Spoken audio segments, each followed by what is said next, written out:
vamos então ao nosso texto de João capítulo 12, do 12 ao 50. Então nós temos aí, né, um texto bastante longo no sentido de exposição, mas nós temos muitas coisas aí, podemos aproveitar aí, no mínimo três fatores importantes.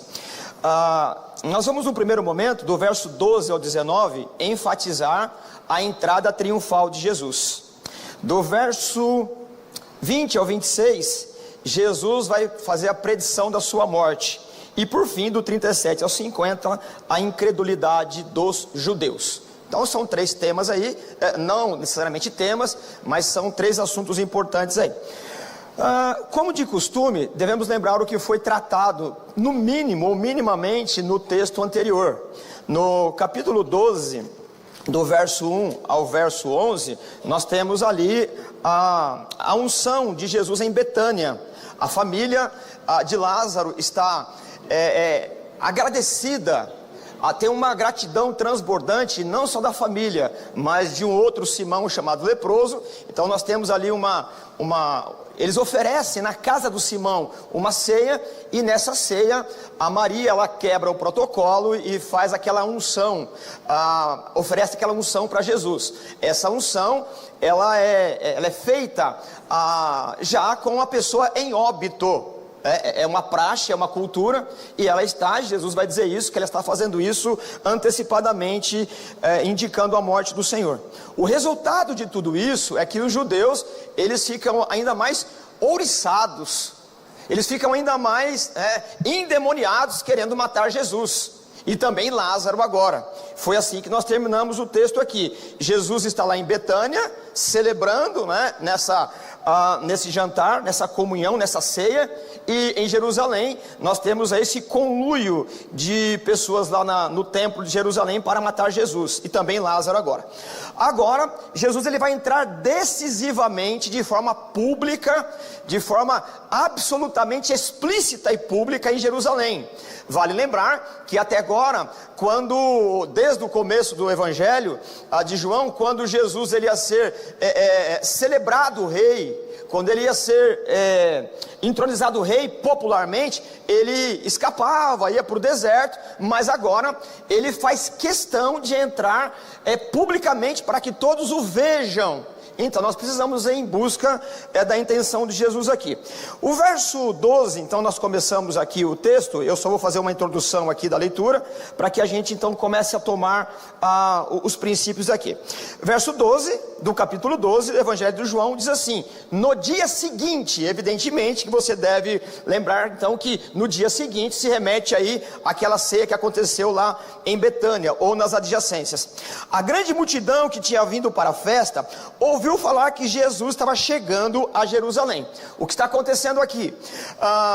As festas que ocorreriam agora, ou a festa no singular, é a Páscoa. Essa festa é a mais importante, e no calendário judaico ela é a mais celebrada. Então as pessoas, elas vêm de todos os lugares em romaria, para que nesse dia celebrem esse evento importante. Tem todo um fomento comercial, tem todo o entusiasmo, e tudo isso é importante, faz parte das celebrações. E as pessoas que já estão em Jerusalém, elas chegam mais cedo, antes do dia, para alguns ritos de purificação, para também se ajustarem, se organizarem logisticamente, para tomar lugares melhores nas festividades. Tudo isso, né, faz parte da celebração. E uma coisa que eu sempre tomo como princípio: os eventos, as preparações das festas, elas são mais interessantes do que a festa em si. Pelo menos é uma percepção minha. Pode ser que eu esteja equivocado, né? E uma preferência de temperamento. Mas quando estamos preparando para uma festa, o entusiasmo da logística, da preparação, a data que ainda não chegou, tem uma áurea de entusiasmo que envolve as pessoas. De repente a festa em si, a gente até cansado, já trabalhou muito, ela não tem essa alegria toda como a preparação. Não, evidentemente que ela não tenha, mas a preparação em si, ela é importante. E Jesus, ele vai chegar antes da Páscoa, ele vai chegar em alguns dias, E nós já lemos aqui no texto que as pessoas que estão em busca, lembra também que tem um burburinho, enquanto os sinédrios, os fariseus, os saduceus estão planejando matá-lo secretamente, as pessoas estão conversando entre si. Será que ele vem dessa vez? Lembra que lá no capítulo 2 de João, quando Jesus veio para uma festa semelhante a essa, há 2 anos, 3 anos atrás, ele virou a mesa dos cambistas e a festa não acabou muito bem. Depois ele, no capítulo 6, ele voltou e curou lá um aleijado, e também a coisa não foi muito boa. E reiteradamente, quando Jesus vem para uma festividade, os olhares, o foco fica concentrado nele, porque quando Jesus aparece ali, alguma coisa diferente, de quebra de protocolo acontece. E as pessoas agora lembram também que a isso tudo, que houve um decreto, vamos chamar assim, né? Estão querendo que quem soubesse onde Jesus estava ou estivesse, denunciasse. É como se colocasse, né, nos muros da cidade, procura-se. Então quem soubesse, tivesse informação sobre Jesus, deveria denunciá-lo, porque a essa altura ele era a persona non grata aqui. Quando o texto do capítulo 12, verso 12, começa a narrar a entrada triunfal de Jesus, o texto nos informa que alguém ouviu dizer, ele está vindo por aquele caminho que vem de Betânia ali. Quando souberam disso, as pessoas já começam a se preparar para recebê-lo como rei. E lembra que em outras ocasiões, quando ele queriam recebê-lo como rei, ele escapava, ia orar, ficava sozinho, porque não era o momento. Aqui não, ele mesmo prepara uma logística. Em outro texto de Marcos, de Lucas e de Mateus, que são textos aí paralelos e harmônicos, a gente vai ler que Jesus diz para um dos seus cooperadores, discípulos, tem um jumento e uma jumentinha, um jumentinho em tal lugar, pegue esses jumentos e traga. Então Jesus ele está preparando toda a logística, demonstrando que agora ele vai entrar de forma pública, explícita, e a coisa aqui é planejada. E as pessoas então ouvindo e dizendo uma para a outra, o verso 12 diz assim: ouvindo falar que ele estava chegando a Jerusalém, verso 13, pegaram ramos de palmeiras e saíram ao seu encontro gritando. E aí você tem na sua Bíblia, e você pode acompanhar aí na tela também, 2 pontinhos, os gritos ali, a celebração da população em coro, ela é uma citação do Salmo 118, e aí eu leio o que eles estão gritando: Hosana, bendito é o que vem em nome do Senhor, bendito é o Rei de Israel. Essa celebração, esse grito, essa música, ela é uma celebração de entronização. Então o palco está montado, Jesus ele está vindo montado no jumentinho, e as pessoas, elas quebram das árvores os ramos e começam a acenar, né? Balançar, em celebração à entronização. Aqui essa cena, ela está de acordo quando um rei, ele vai ser coroado, ele é recebido em procissão, ele é recebido em celebração, e essa palavra Hosana, ela é atribuída a uma divindade, a um ungido, a um Messias. E Israel esperava ansiosamente, ainda mais nesse período conturbado, politicamente conturbado, romano e judaico, de um Messias que viesse e tomasse de novo os valores, a cultura, a moral e o templo da mão dos romanos, e começasse um governo a partir dali.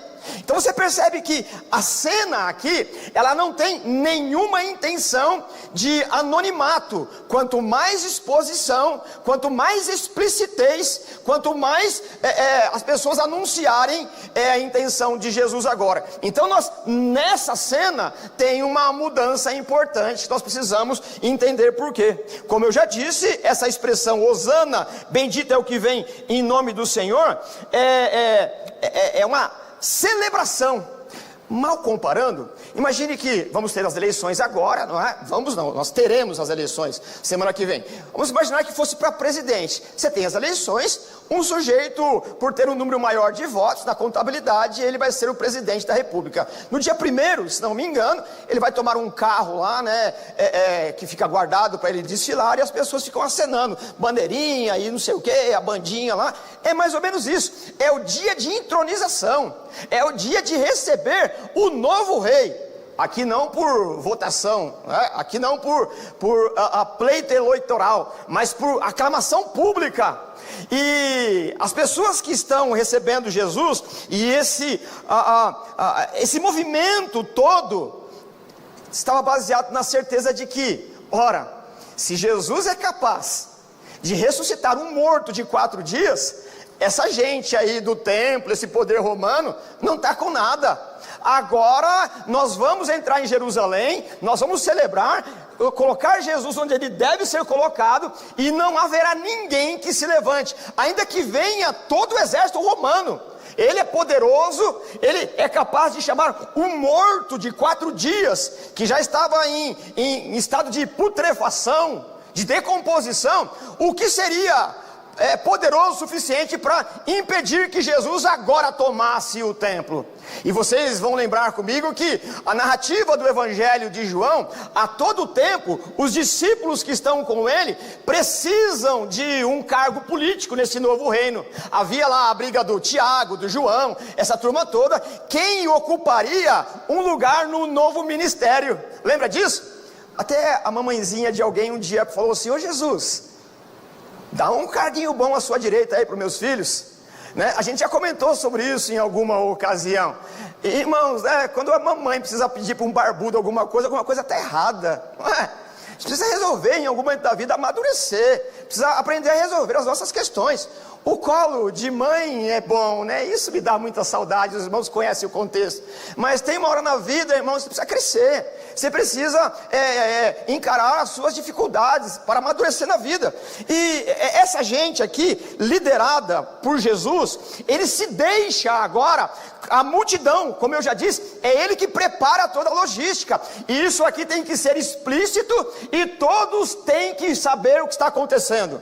Tanto que, se nós lêssemos aqui, e eu vou ler pelo menos um trecho de um outro evangelho, nós temos muito mais informações. O Mateus, por exemplo, ele vai citar esse relato aqui, contribuindo com outros detalhes, alguma coisa nesse aspecto. Uma grande multidão estendeu seus mantos pelo caminho. Então, o que está acontecendo? Além deles pegarem os ramos das palmeiras, os galhos, quebrarem os galhos e celebrando, eles tiravam a capa, a roupa que usava por cima, e ia colocando adiante do jumentinho para Jesus ir passando sobre eles. É o que o Mateus vai dizer. Uma grande multidão estendeu seus mantos pelo caminho. Outros cortavam ramos de árvores e espalhavam pelo caminho. A multidão que ia diante dele e os que seguiam gritavam: Hosana ao filho de Davi, bendito é o que vem no nome do Senhor, Hosana nas alturas. Quando Jesus entrou em Jerusalém, toda a cidade ficou agitada e perguntava: quem é esse? Essa palavrinha aí que está traduzida como agitada, ou em algumas traduções perturbada, ela é alguma coisa como sismos, de onde vem a palavra sismógrafo, ou cisma, de terremoto. O barulho era tão grande que se podia ouvir nas adjacências.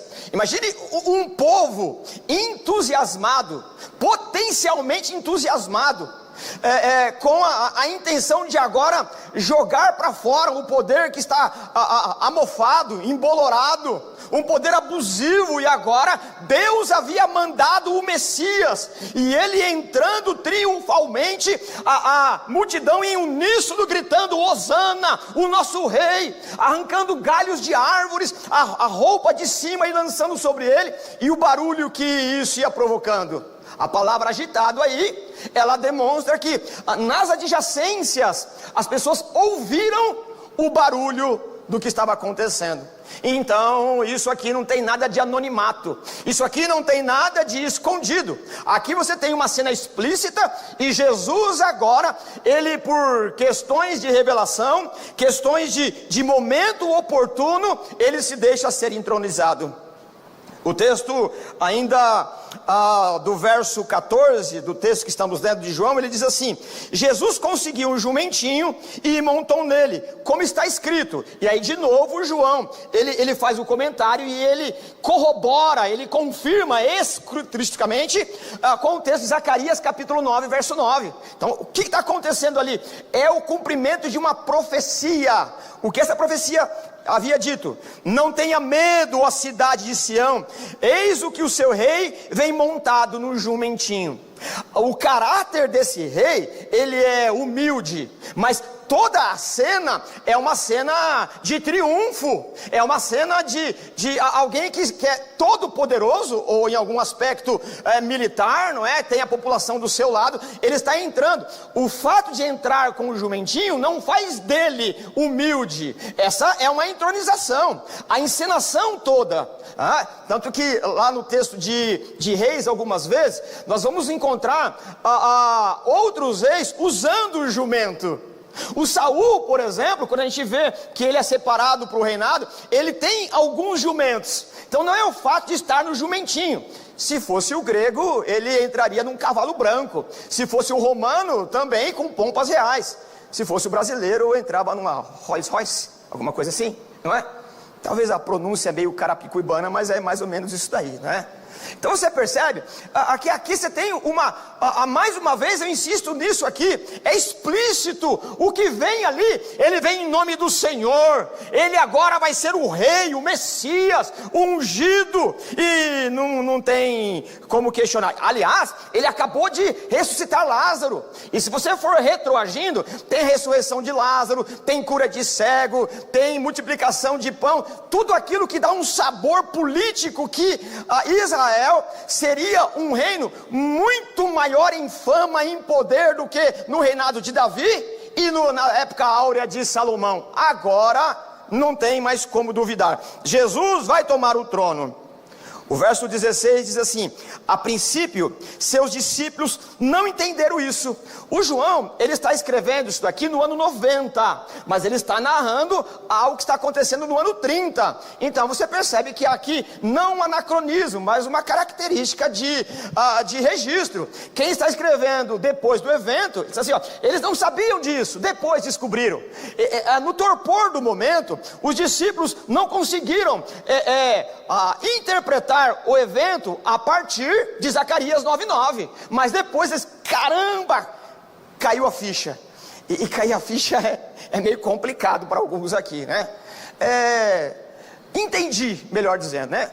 Alguns aqui vão entender o que é cair a ficha, mas outros talvez não. Mas caiu a ficha, entendeu? Eles não entenderam só depois que Jesus foi glorificado. Depois da morte de Jesus, eles atribuíram então o evento, a coisa toda.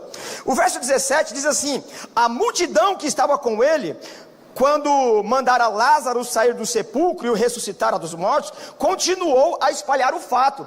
Percebe que as pessoas que viram Lázaro vivo, eles saíram contando uns para os outros. Deixa eu tentar falar isso aqui de uma maneira um pouco delicada, né? Eu trabalhei com um pastor, eu tenho que agradecer de joelhos, né? Andar com esse pastor. Ele me ensinou muito, não que eu tenha aprendido, né? Mas pelo menos ele falou como que era. Ele disse assim, existem pessoas que quando você tem alguma coisa para contar, conta para um fofoqueiro, porque ele vai contar para todo mundo. Entende, irmãos? Então, mas não empreste sua boca para fofoca não, percebe? Então o que ele dizia assim, você tem alguma coisa importante para contar, só que você não pode falar, fala para um fofoqueiro que ele vai contar para todo mundo. Então, irmãos, não seja instrumento do interesse alheio não, né? Ele falando isso num contexto da perniciosidade da pessoa. Então muitas vezes, pessoas de uma inclinação maldosa, que não querem fazer o trabalho sujo, conta para alguém que tem língua de trapo, e essa pessoa sai contando para todo mundo, ele não conta nada e faz o serviço. Não é o caso aqui, mas é sempre bom falar das obras, a obra do Espírito, não do fruto da carne. Não devemos colocar a nossa língua a favor daquele que quer ver o circo pegar fogo e não quer aparecer. Então, Que o Senhor nos guarde de pessoas assim. Mas aqui não é o caso. Aqui o caso é que as pessoas estavam tão interessadas em contar a novidade de um novo governo, que eles saíam contando, agora Jesus ele está entrando em Jerusalém, agora Jesus vai tomar o trono, ele vai governar, o Messias chegou, e ele sabe operar milagres, sabe ressuscitar e coisas dessa natureza. O verso 19 diz assim: e assim os fariseus disseram uns aos outros: não conseguimos nada. Aqui, esse não conseguimos nada, é uma conclusão de toda a trama que nós sabemos, por leitura dos evangelhos, por conta daquilo que já temos conversado, e por conta da nossa cultura bíblica mesmo, não é? Eles estão tramando de todo jeito, e aqui eles assim, não conseguimos frear esse sujeito, não conseguimos parar a propaganda política desse tal de Jesus. Ele veio aí com uma simplicidade, de Nazaré não pode vir coisa boa, e agora ele entrou em Jerusalém, e nós não conseguimos nada. E nós vamos perceber aqui, que a intenção de Jesus, era justamente mudar os planos daqueles que queriam matá-lo secretamente. E aí, concluindo o verso 9, como eu já li aqui, não conseguimos nada. Olhem como o mundo todo vai atrás dele. É claro, irmãos, que quando você lê uma expressão desta daqui, o mundo todo é uma figura de linguagem chamada hipérbole, não é? É um exagero, o mundo todo, não é? É todos ali, nas adjacências, no mundo ali que eles estão vivendo. E para que a gente vá aí para uma outra porção, eu escrevi aqui, no mínimo, 3 implicações da entrada triunfal. Então, vamos à primeira. Jesus está deliberadamente se entregando aos que desejam matá-lo. E nós vamos aprender que ninguém matou Jesus como uma emboscada. Ele se entregou. Ele mesmo disse: ninguém toma a minha vida, eu a dou voluntariamente. Então agora ele está entrando deliberadamente. Outras ocasiões, ele escapava, ficava sozinho, orava, voltava para Galileia, mas agora não, ele deliberadamente está se entregando. Imagine você, persona não grata, está sendo procurada pelo Estado, a Interpol, a CIA está te procurando, com cartaz para todo lado, com a sua foto, e você vai lá no covil onde querem te prender. É isso que ele está fazendo. Ele vai entrar no lugar onde as autoridades querem prendê-lo, e ele está entrando ali, né? Ele está entregando deliberadamente. Foi planejado essa demonstração pública. Você vai perceber no texto que, mais uma vez, eu insisto nisso aqui, ele fez questão de que todos soubessem que ele estava entrando ali. Não tem segredo, um contando para o outro todo o enredo da festa, a beleza da festa, a estética da festa, o povo gritando e provocando um cisma, um terremoto. O entusiasmo das massas provocou ainda mais a ira dos líderes hostis de Jerusalém, a um grau tal que desejarão ainda mais executar o plano contra ele. Então ele já tinha um plano, anonimato, mas agora ele não tem jeito mais, ele instigou a ira, e publicamente. Uma outra conclusão, implicação: quando as multidões o saúdam como Messias, agora ele não nega, já disse isso, mas para que a coisa fique muito bem estabelecida aqui, ele não nega de forma alguma as claras implicações de seus hosanas. Lembre que receber alguém com hosana é uma recepção de rei, de monarca. E por fim, a terceira, e que eu imputo mais importante aqui, qual é? Jesus força os membros do Sinédrio a mudarem os seus planos. E olha a beleza da narrativa aqui, porque Jesus, ele seria morto de forma anônima, na calada da noite, numa emboscada. Mas o plano da sua morte não era o anonimato. Desde o Antigo Testamento nós vamos lendo os textos que ele tinha que ser pendurado no madeiro de forma explícita. Ele mesmo havia dito que todos deveriam olhar para o Cordeiro de Deus morto. Então o plano do Sinédrio, o plano daquelas autoridades, era matá-lo e dar um chá de sumiço nele. era como acontecia aí em alguns períodos, né, da história, não só do Brasil. Alguém subiu, você viu ele? Não sei, né? Ele estava aqui, ele tomou um chazinho e sumiu, né? Mais ou menos isso. Não sei, ele estava lá em Betânia, sumiu. Esse era o plano, desovar na calada da noite. Mas o plano de Deus é que de fato ele morreria, como ele está se entregando. Mas ele tem que morrer levantado, ele tem que morrer erguido pela cruz, para que todos olhem que o Cordeiro de Deus está pagando o pecado daqueles que o receberem. E Jesus então, ele se oferece à morte, mas não do jeito que vocês querem, mas do jeito que Deus havia dito. Originalmente o plano, eles tinham planejado executar Jesus nesta ocasião, mas particular, como eu já disse aqui. Mas a agitação sobre Jesus, ocasionada pela entrada triunfal, fez com que Jesus fosse morto publicamente. Então você percebe a beleza do enredo aqui. No momento certo, Jesus, ele força a ser morto publicamente, porque agora é uma rebelião explícita. E se isso cai nos ouvidos romanos, essas autoridades, elas estavam perdidas.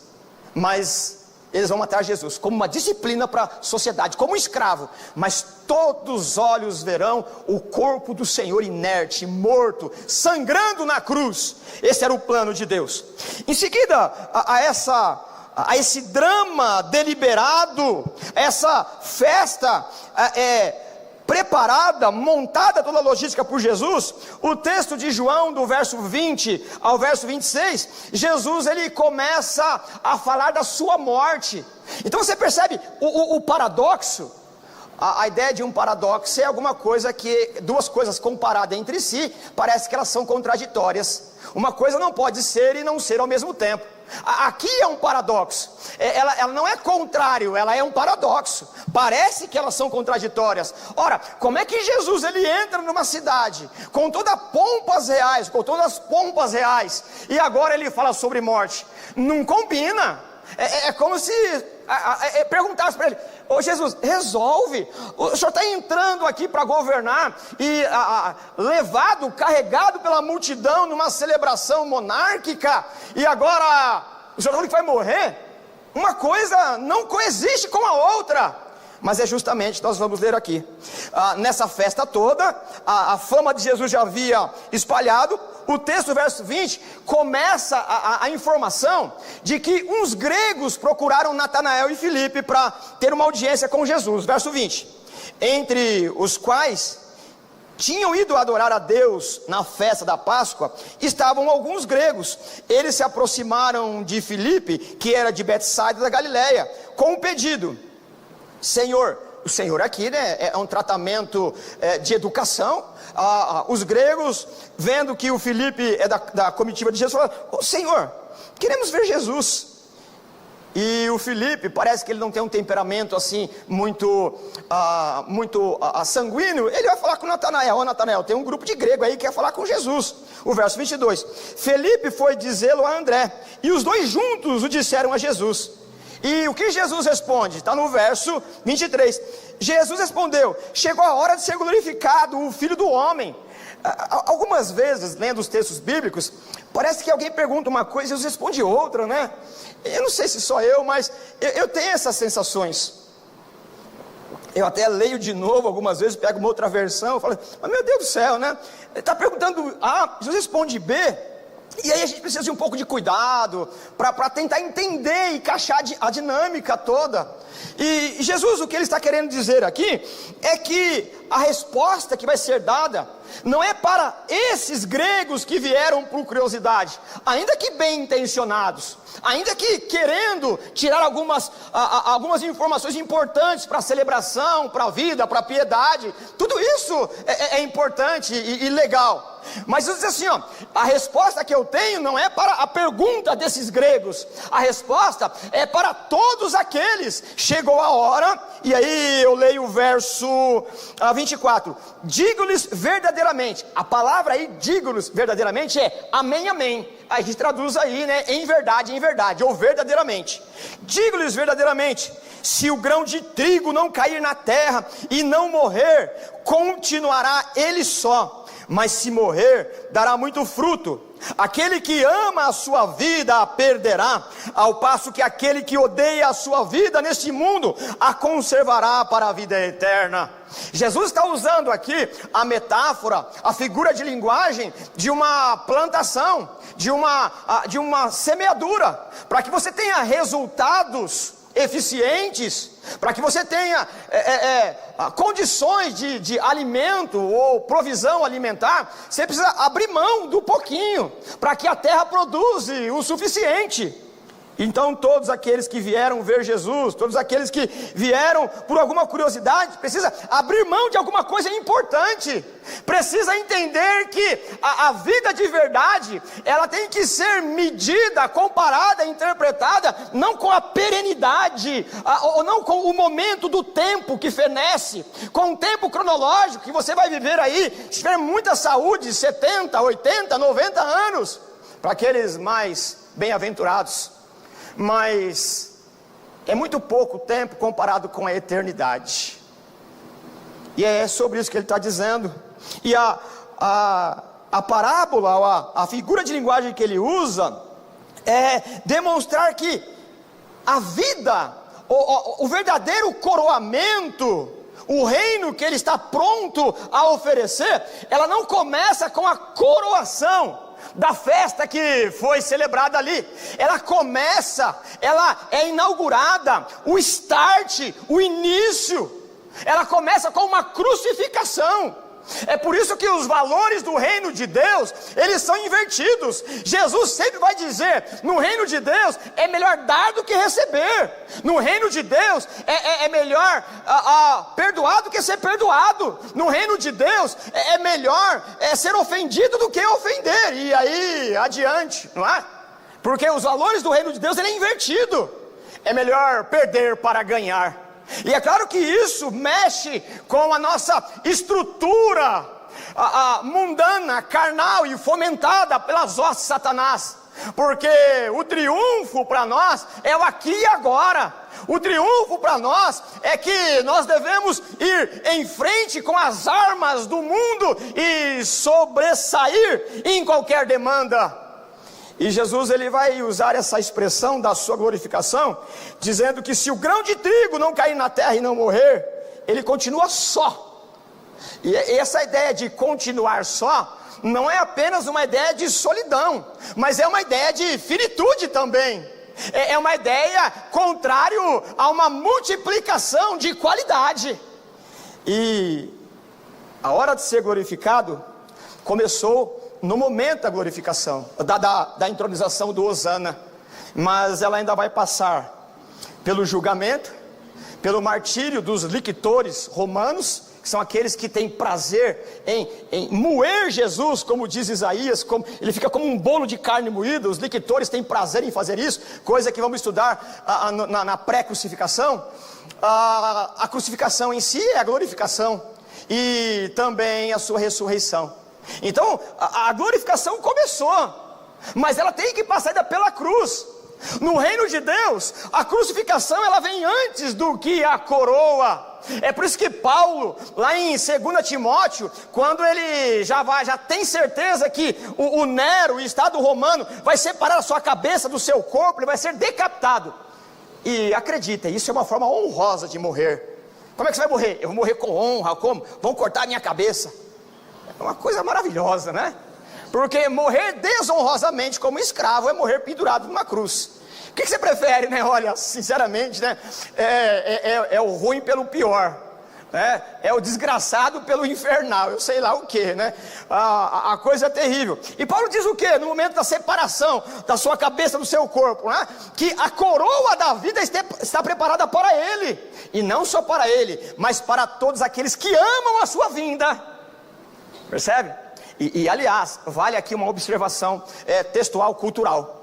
Quando nós lemos o texto, a coroa da vida, não significa que no reino de Deus, a plenitude, você vai usar uma coroa na cabeça. Irmão, isso é um pensamento muito capitalista, né? Isso é um pensamento muito materialista, né? Por que eu tenho uma coroa na cabeça me atrapalhando aquela coisa? A ideia do texto é que você vai receber a vida que coroa, a melhor vida. Sabe a vida que você tem aqui agora? Ela pode ser boa em algum aspecto, mas a vida lá, ela coroa tudo. A vida lá suplanta tudo. Essa é a ideia, que Deus dará a vida coroada, a melhor vida. E não só a ele, é o Paulo, mas a todos aqueles que amam a sua vinda. Então, você não pode tirar da sua agenda, e eu não estou dizendo a agenda eclesiástica, teológica, religiosa, da agenda de vida.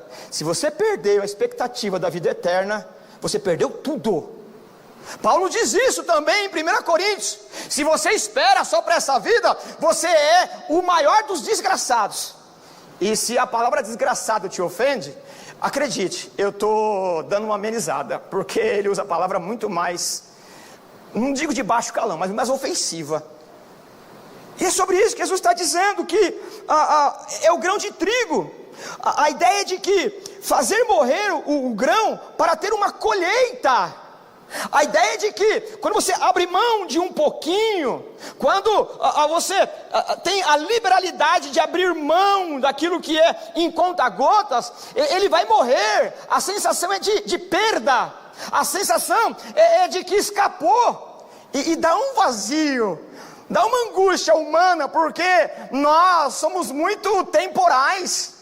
Nós acreditamos na eternidade, mas o nosso acreditar tem que ser sustentado pelo Espírito Santo, porque na segunda-feira de manhã, irmão, sinceramente, parece que não tem nada desse negócio de eternidade. A vida vai chegando de verdade, vem conta para pagar, vem dificuldade, vem crise no estômago, no fígado, pressão alta, vem tudo isso, fala assim, meu Deus do céu, né? A gente perde.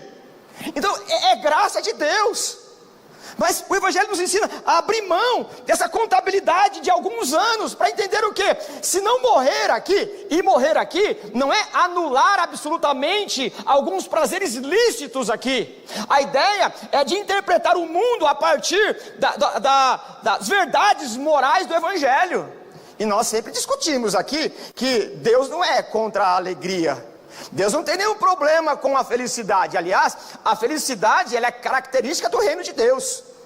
Na idade medieval, por uma questão teológica, por uma questão soberba, mesquinha, disseram que não podia rir. Inclusive mulher, se mulher risse, era considerado bruxa. É por isso que a característica da bruxa, a gente vê por aí nos desenhos, é a risada. Por quê? Tá vendo? Você é bruxa. Aliás, você tem que ser queimada para purificar seus pecados. Olha aqui que beleza, né? Por que vão queimar você? Não, é para você ser salvo. Você virou bruxa, você está rindo em público. O Evangelho é o contrário, né? Alegrai-vos no Senhor. Outra vez vos digo, alegrai-vos. Então Deus não tem nenhum problema com a alegria. A questão é a alegria lícita, é a alegria digna. Nisso pensai, Filipenses 4. E Jesus está dizendo que nós temos que abrir mão dessa semente, que ela é temporal, para que recebamos uma colheita. O que ele está mostrando aqui, semente e colheita, ele está comparando aqui, perder a vida terrena para ganhar a vida eterna. Ele está dizendo que quando você quer salvar a sua vida aqui, quando você tem meandros humanos, diabólicos e carnais para segurar a tua vida em qualquer instância, você não está lançando a semente no chão. E essa semente ela precisa morrer, porque o resultado da morte da semente é uma produção de colheita. O que Jesus está ensinando é o que? Perder a vida aqui é ganhar a eternidade. Lançar a semente aqui é abrir mão de um pouquinho para ganhar a eternidade. Para o tolo é desperdício perder uma semente enterrando-a. O tolo não consegue enxergar a não ser dos prazeres momentâneos. É aquilo que nós discutimos na doutrina do pecado, doutrina da criação do homem, que o pecado ele nos animalizou. O pecado nos instiga a viver como um animal. em que o prazer é aqui e agora. Deu vontade de comer, come. Deu vontade de dormir, dorme. Não é assim? Eu sempre falo, né? Eu tenho como exemplo máximo o Semildo. O Semildo é meu cachorro. Quando ele está com sono, o que ele faz? Ele deita. Chega a fazer até um barulho. Puff. Ele não quer saber, né? Ele procura lá, tem umas caminhas dele. Mas assim, ele está com sono, ele quer dormir. Ele está com vontade de urinar, ele faz o quê? Ele fala, dá licença aí para eu usar aí o lavabo? Não, ele urina. E não adianta dizer, ô Semildo, ô cara, não faz isso aí não, cara, faz ali. Eu saio com ele na coleira lá, né? E ele tem um lugarzinho lá que ele come os matinhos, é o purgante, né? É o antiácido estomacal dele lá. E ele faz a necessidade dele, já tem um lugarzinho lá, né? Num terreno baldio lá. Mas fala assim, Semildo, não faz aí não, cara, faz aqui. Ele sabe o que ele faz para mim? Abana o rabo. Não adianta falar para ele, você vai ensinando instintivamente. Mas o que eu quero dizer com isso? O que está sendo colocado aqui é que o pecado nos tornou animais. Nós vivemos por conta do pecado, das falácias, mentiras, enganos de Satanás, à beira da animalidade. As pessoas, elas deu vontade de comer, come, deu vontade de beber, bebe, deu vontade de dormir, dorme, deu vontade de relação sexual, faz, aonde? Em qualquer lugar. É um nível da animalidade. Você é muito mais que animal, você pode contabilizar. Deus te deu razão, você é homem e mulher, feito à imagem de Deus. Você pode dizer não para o pecado. E quando você não consegue, o Espírito de Deus nos fortalece. Então, irmãos, viver para o aqui e agora é viver ao nível da animalidade. Nós podemos viver um pouquinho melhor na humanidade. É o animal que faz o quê? Ele age na força do seu instinto.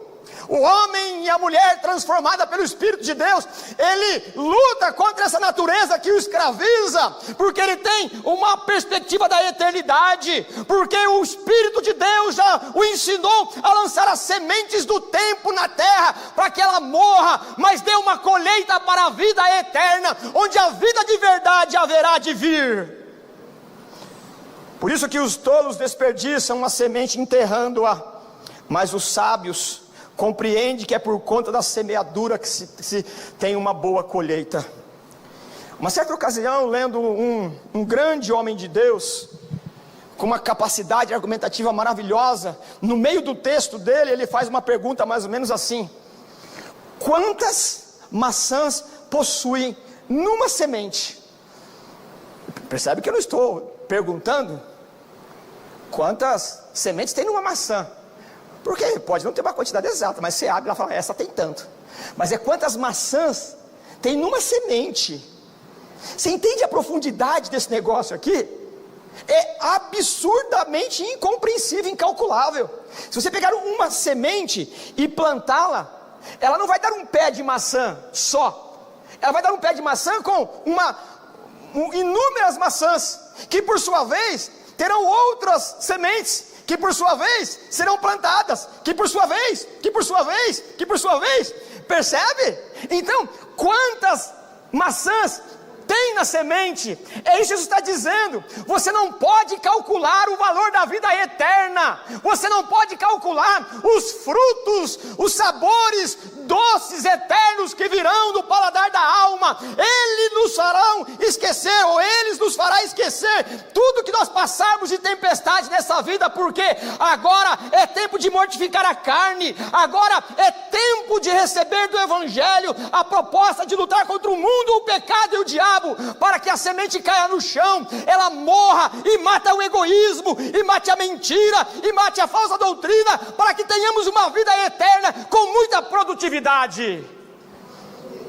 Eu não sei que lado você está, mas eu gostaria muito que nessa manhã eu e você estivéssemos todos do lado dos sábios, que abrem mão da semente da vida para ter uma colheita eterna com aquele que nos salvou. Quantas maçãs você pode colher? E por fim, nesse trecho, Jesus ele fala sobre a luz. Lá no verso 36, por fim, porque eu escolhi isso, né? Você tem muito mais coisa aqui. Ele vai dizer assim: creiam na luz enquanto vocês a têm. E aqui é uma palavra de alerta. um dia a porta vai se fechar, e não há possibilidade nenhuma de você abri-la. Não tem chave que abra a porta da eternidade, só Jesus pode fazê-la.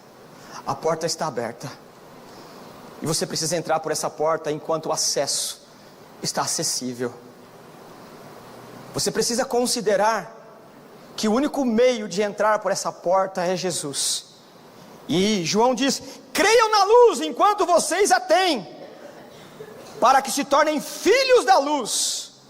E aí então nós podemos concluir da seguinte maneira: é um prejuízo incalculável rejeitar a luz. Irmãos, nós sabemos o que é prejuízo. Aliás, a vida ela é assim, de vez em quando a gente tem um não prejuízo, mas a vida é feita de prejuízo. Tanto que alguns irmãos na história da igreja, eles dizem o quê? Que nós precisamos ensinar os nossos filhos a perder com dignidade, porque perder todo dia, de vez em quando a gente ganha, né? Você conta uns empates aí, né, umas prorrogações, mas você perde do mesmo jeito. Não é assim? Irmão, perder faz parte. O evangelho, ele não é uma proposta triunfante toda hora, sou mais que vencedor, vai dar tudo certo. Você sabe que se você não administrar bem o seu salário, não é a quantidade que você ganha, é a tua responsabilidade e gratidão do que aquilo que Deus te deu. Como Paulo diz, a quem deu pouco não falta, e a quem deu muito não sobra. É a proporção da graça de Deus, é a provisão. Então a ideia de perder nesse mundo, ela está na contabilidade. Eu vou, de forma assim, envergonhada, eu dizia, falei de costa, né? Mas é quase que, né, já foi pior isso. Olha eu me justificando. Já foi pior isso, eu já me dei uma moderada. Você vê meu medo de falar. Na minha receita do mês, já tinha contabilidade o dinheiro da multa lá, né? Porque eu sabia que ia estar lá, né? Já está aí mesmo, né? Vamos lá. Eu melhorei, viu, irmãos? Eu estou lutando contra isso, né? Mas o que acontece? Irmão, já é mais ou menos assim, né? Já está contabilizado a derrota, né? Eu só não sei por onde ela vai vir aí. Você está andando numa via 80, daqui a pouco vai para 30, para 40, fala, não é possível que esse negócio aí é para corrigir, né? Isso é arrecadatório mesmo. Perder. Então o que a gente vai aprender na história da igreja? Nós precisamos aprender a perder com dignidade. Esse exemplo aqui só foi um exemplo, mal inclusive, não faça isso. Mas a vida é assim, irmãos. De vez em quando a gente ganha alguma coisa, aí dá uma alegria, ganhei hoje. Não é assim? Todo prazer na vida a gente quer prolongar. Por isso que quando você pega, por exemplo, um pedacinho de chocolate, quem gosta de chocolate, né? Você pega um pedacinho de chocolate, você põe na boca, você não quer que aquele prazer acabe. Você põe na boca e fecha os olhos. Por quê? Quando você anula um ou outro sentido, aguça o outro. Por quê? É a sensação da eternidade. Porque vai acabar o chocolate. É por isso que no beijo a gente fecha o olho, né? Porque é a tentativa de prolongar, eternizar. Porque abriu, acabou o mundo de verdade. Não é assim? É, irmãos. Mas não é assim? Mas não sou eu que digo isso. É o Salomão. Eclesiastes. Então o que eu quero dizer com isso? Que tudo que é moralmente vantajoso e bom, a gente quer prolongar. Porque uma enxaqueca não dura segundos, ela dura o quê? 2 semanas. Então tudo que faz sofrer dura mais. O imposto é o ano todo. Não é assim? O mundo é assim, irmãos. Então o que nós estamos vendo aqui é que você precisa crer na luz enquanto a luz está aqui, para que esse tormento ele não seja projetado para a eternidade. As portas estão abertas, creia em Jesus, creia no Salvador, a vida é eterna, a alegria é eterna, a bem-aventuranças eternas para aqueles que recebem Jesus como Salvador. Você não pode abrir mão desse momento enquanto a luz está com você. Você não pode dar de ombros. Você precisa receber Jesus hoje. Você precisa clamar desesperadamente para que as escamas dos seus olhos caiam e você caia rendido de joelhos diante do Salvador, para que a luz do Evangelho brilhe na tua consciência e você tenha a vida eterna. Receba a luz enquanto a luz está entre nós. É um prejuízo incalculável rejeitar a luz. Descobrir a luz depois que ela se retirou será tarde demais. Um dia a porta será fechada. e somente restará o lago de fogo. Você não precisa entender isso aqui, você precisa sentir isso no âmago da sua alma. Você precisa ser convencido do pecado, do juízo e da justiça. Ou então não tem sentido eu estar aqui numa manhã de domingo, gritando desesperado, falando.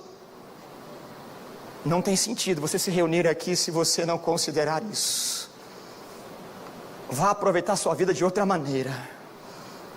Vá aproveitar sua vida, como diziam os antigos, use, abuse, lambuze.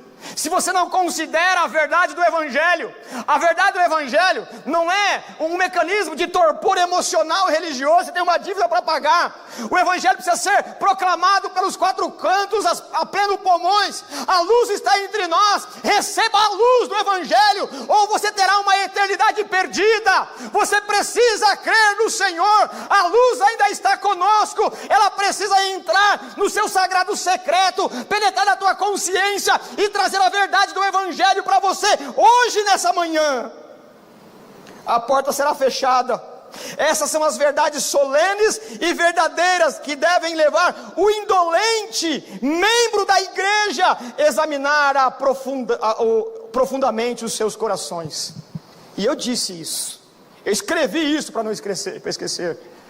Eu não quero saber se você é um frequentador de igreja. Eu fiz aqui um apelo pastoral. Venha, não nos deixe sozinhos, venha para os programas da igreja, participe, porque elas têm a intenção de que você seja capturado pela teia da graça. Não é apenas evento social, é para que você de alguma maneira cresça na graça, no conhecimento. Venha, mas você não pode ser um indolente frequentador de igreja. Você precisa receber Jesus como Salvador, você precisa sair da indolência, da preguiça. Você precisa se desarmar das suas guerras inúteis, das suas preferências mundanas. Você precisa se desarmar e crer no Evangelho. Você pode estar lutando uma luta que ela tem uma validade louvável, mas para o calendário em que as folhinhas vão virando, você precisa lutar a luta que te leve à eternidade. Um dia essas portas serão fechadas e só restará o lago de fogo. E você não pode ser apenas um membro indolente de uma igreja. Você tem que ser muito mais. Você precisa desejar participar e vibrar com o corpo de Cristo. E por fim, então, nós vamos para o verso 37 a 50, onde nós temos aí a incredulidade dos judeus. E aqui, irmãos, você deve considerar o quê? Todo o contexto, né, da ressurreição de Lázaro, essa questão toda, a entrada triunfal, Jesus falando que ele vai ser morto, glorificado, a semente que vai cair e morrer para depois ressurgir. E agora o João ele vai comparar essa informação com o que está acontecendo, com o que ele já disse, demonstrando que não importa o que aconteça, algumas pessoas vão permanecer nesse estado. Você precisa ser avisado desse negócio aqui, para que dê um insight, para que você se perceba em qual multidão que você está, porque ainda há tempo de mudar de um grupo para o outro, ainda há tempo de você sair da arquibancada e entrar no campo e jogar como os heróis, como os atletas da fé. Ainda há tempo de você achar que, porque você pagou um ingresso, você tem condições de criticar aquele ou outro que está trabalhando. Sai da arquibancada e entra em campo, vista a camisa da fé, envergue a bandeira do Evangelho e vamos para o campo de batalha. Venha jogar conosco, venha participar conosco. Mas um grupo aqui ainda não entendeu isso. O verso 37 diz assim: mesmo depois que Jesus fez todos aqueles sinais. Percebe? Essa informação é importante, porque o sinal que nós estamos estudando desde o capítulo 1, são 7, e o 8º será a pesca maravilhosa. Eles têm a intenção de dizer que Jesus é o Messias. Por isso que a palavra sinal não é o final, não é a estação, não é a chegada. Sinal aponta o caminho, não é assim? já falamos isso aqui algumas vezes. Você pega o seu carro, o ônibus, o Uber, sei lá o que. Você tem placas, a placa é o sinal, vai por aqui, vai por ali, vai por ali. Mas você não chegou. O sinal é para mostrar que Jesus é o Senhor. Só que o sinal, ele não convence do pecado, do juízo, da justiça. Jesus vai dizer isso no capítulo 12 de Mateus. Um grupo de fariseus, de saduceus, nessa demanda toda, vai dizer assim: ô Jesus, faz um milagre aí que a gente vai crer no Senhor. Mentira, deboche, gente cínica. E Jesus não cai na onda dessa gente, fala assim: ó, nem um sinal será dado. Aliás, é gente pecadora e adúltera que pede um sinal. O sinal que será dado será o quê? O sinal de Jonas. Ele está falando sobre a cruz. Por isso que a ênfase do Evangelho não é ver para crer, é ouvir para crer. Irmão, se você está num grupo de quer ver milagres e milagres e milagres, você pode estar no grupo errado. Porque o Evangelho e a fé não vem por ver, mas por ouvir e ouvir a palavra do Senhor. Lembra da Raabe? Ela ouviu o que Deus havia feito no deserto. Aqueles que viram todos os milagres não acreditaram, mas ela não viu nada. Mas quando ouviu a notícia que eles estavam chegando, ela creu no Senhor, porque a nossa fé vem por ouvir e ouvir a palavra do Senhor. Essa gente viu, mas não creram. E o que nós temos aqui é que a dureza do coração do pecador não se desfaz por meio de sinais. Não adianta se houvesse aqui uma operação de milagre fenomenal, fantástica, absurda, extraordinária, transcendente. Isso necessitaria que a semana que vem fizesse mais, porque o que você vê essa semana, você vai exigir mais. Porque nós somos exigentes. Isso eu já vi, semana passada, faz outro aí. Por isso que a fé, ela não vem por meio de sinais, ela vem por meio de ouvir. A igreja, ela subsiste há 2000 anos por meio da pregação do Evangelho. Deus resolveu salvar pecadores por meio da pregação do Evangelho.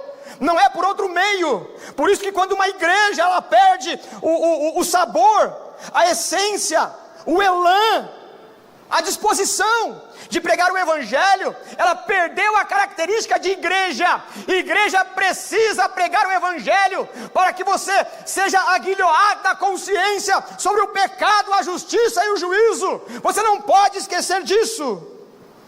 Por isso que milagres, sinais, ela não desfaz um coração duro. A expressão que o Novo Testamento sempre usa é esclerocardia, a dureza de coração. O milagre não pode mudar. Um coração novo só nasce por meio da regeneração, por meio do Espírito Santo. Isso acontece quando você ouve o Evangelho. Quando o Espírito Santo de Deus te convence, ele te dá uma nova vida. É por isso que a pregação do Evangelho é quem creu na nossa pregação. E aqui, não sei o que estou colocando, você vai encontrar aqui, no capítulo 7, 12:37, 12:38. Isso aconteceu para se cumprir a palavra do profeta Isaías, que diz: Senhor, quem creu em nossa mensagem? E a quem foi revelado o braço do Senhor? Eu não tenho intenção aqui de ir muito longe no texto, estou acabando já. Mas Isaías, ele começa fazendo uma pergunta no capítulo 53. Quem creu na nossa pregação? E o que ele vai discorrer é um absurdo. Que ele começa assim: quem crê em nossa pregação? Porque ele foi como um ramo tenro, plantado em terra dura. O que ele está dizendo? A pregação do Evangelho que salva é uma pregação que ninguém pode crer de forma intelectual. É um absurdo. Porque nós queremos, humanamente falando, um Salvador que é todo poderoso na perspectiva humana. Mas quem que pode crer que ele é uma plantinha frágil e plantada numa terra dura? E quem é esse que Isaías está dizendo? Jesus. O nosso Salvador, ele é um nazareno, um galileu, que nasceu num lugarzinho perdido, não nasce nada. Se uma planta, ela é fraquinha, e você planta numa terra dura, a possibilidade de ela vingar é nula. mas ele foi plantado como uma plantinha fraca, numa terra dura, mas ele é o carvalho da justiça de Deus. É por isso que nós somos salvos, pela pregação da crucificação do Cordeiro de Deus, que tira o pecado do mundo. Quem creu em nossa pregação, só pode crer aqueles que o Espírito Santo tira as vendas dos olhos espirituais, e creia em Jesus, o nosso Salvador. Não há outra possibilidade, não há outro caminho. E terminamos aqui, mas lendo o verso 42 e 43, que diz assim: ainda assim reúne tudo que está sendo trabalhado, né? Não só no meu contexto aqui. Ainda assim, muitos líderes dos judeus creram nele. Olha a coisa maravilhosa. Fala assim, é hora de celebrar já. Porque os líderes aqui são aqueles que queriam matá-lo. Jesus vai pregando toda essa encenação da entrada triunfal. E aí João, muitos creram nele. E aí a gente fala, vamos fazer um culto de ação de graça. Que maravilha. Mas olha a informação que o João nos dá. Muitos líderes, verso 42, dos judeus creram nele. Mas, porém, todavia, por causa dos fariseus, não confessaram a sua fé, com medo de serem expulsos da sinagoga, pois preferiam a aprovação dos homens do que a aprovação de Deus. Que tristeza. É possível que o seu coração esteja pulsando pela alegria do Evangelho. É possível que você está sendo tocado pela mensagem do Evangelho, não por conta da beleza da teologia ou do entusiasmo de quem prega, mas porque a palavra de Deus é viva. Mas é possível que você está amarrado com cordas infernais, está com medo de renunciar à sua vida, pelo medo do que vão dizer, pelo medo da má fama de alguns que jogaram a reputação dos crentes na lata do lixo. É possível que você está com o coração derretendo pela mensagem do Evangelho. É possível que você queira se levantar e colocar a mão no arado. É possível que você queira celebrar conosco a vida que haverá de vir. É possível que você está no entusiasmo, que você quase não se contenha. É possível que você está aí quase se levantando, explodindo em adoração e querendo gritar e celebrar, Hosana, Hosana, eu estou salvo. Mas é possível que você esteja amarrado por cordas da vergonha, e essas cordas elas vêm do inferno. É possível que você está fazendo uma contabilidade do que a sua família vai pensar, do que na escola, na faculdade vão dizer de você, que agora uma pessoa tão nobre, tão inteligente, tão esperta, tão com tirocínio, tão aguçado, agora abraçou a fé dos crentes. É possível que você está perdendo a oportunidade de entrar na porta por conta de uma reputação que não tem fundamento. A alegria da salvação do Evangelho, ela deve transcender. Portanto, entregue-se a Jesus nessa manhã. Receba Jesus como Salvador. Deixa de lado a opinião do mundo. Deixa de lado a opinião da sociedade. Deixa de lado aquilo que está te prendendo. O Espírito de Deus, nessa hora, Ele é poderoso para cortar as cordas da reputação que nos engana.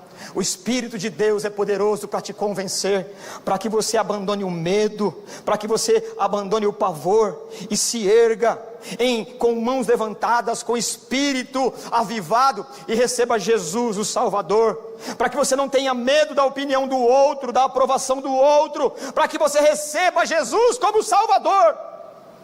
E eu termino aqui dizendo que crer em Jesus é o único remédio para essa doença chamada aprovação do mundo. O único remédio para curar você dessa doença, do que as pessoas dizem acerca da sua vida, é Jesus Cristo. Se você receber Jesus Cristo como Salvador nessa manhã, a opinião dos outros não tem nenhum valor. Assim como não teve valor a opinião daqueles que difamaram a mulher que lavava os pés de Jesus. Para ela não tinha importância. Para ela o que importava é que estava lavando os pés do seu Salvador. A aprovação do homem, do mundo e do diabo, elas são falaciosas e querem nos enganar. Que Deus possa nessa manhã quebrar as cordas que te prendem, as algemas que te prendem. O único remédio para a aprovação do mundo é Jesus Cristo, Filho de Deus. O nome de Jesus é sobre todos. Nome mais lindo, nome mais lindo. O nome de Jesus ressuscita os mortos. O nome de Jesus, o nome de Jesus, o nome de Jesus. Só o nome de Jesus, nada mais. Ele é o pão da vida. Ele é o remédio para as suas enfermidades e para a minha. Ele é a própria eternidade. Foi Ele que nos salvou. Venha para o rebanho do Senhor. Entre pelas portas. Vamos orar. Te louvamos, Senhor, agradecido por essa manhã. O Senhor pode fazer, Pai, aquilo que nós não temos condições. O Senhor pode estourar as cadeias que estão prendendo, Senhor, aqueles que estão amarrados, conjecturando, perguntando, discutindo com a própria consciência o que será. Que o Senhor traga sossego, alívio de alma, para que esses venham, Senhor, para o rebanho dos salvos, para que esses lancem, Senhor, na terra adubada do Evangelho, a única semente que tem, que é a própria vida, para que ela morra ali, mas que ela brote para a eternidade, para a boa colheita. O Senhor pode fazer isso, Pai, e é por isso que a Tua palavra é pregada. Nós oramos agradecidos em nome de Jesus. Amém, amém, graças a Deus.